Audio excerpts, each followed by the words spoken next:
I have no birth, no death, and no duties.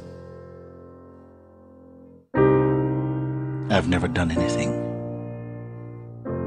either good or bad. I am purely Brahman, the Absolute, beyond all qualities. How could either bondage or liberation exist for me?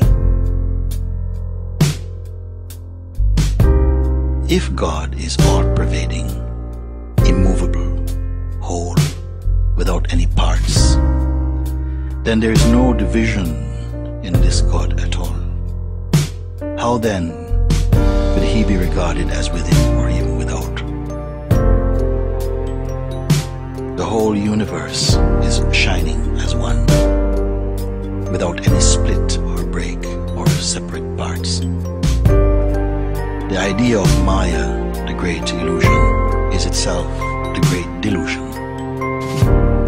Duality and non-duality are merely concepts of the mind.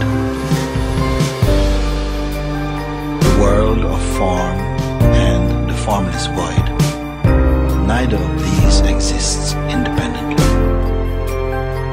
In the one, there is neither separation nor union. Truly, there is nothing but Shiva consciousness alone.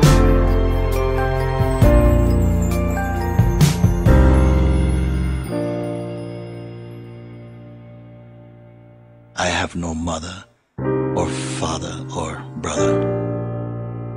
I have no wife or husband or son or friend. I have no attachments or non-attachments. How then do you justify this anxiety of mind? O mind, there is neither the day of manifestation nor the night of dissolution. My continuous light neither rises nor sets.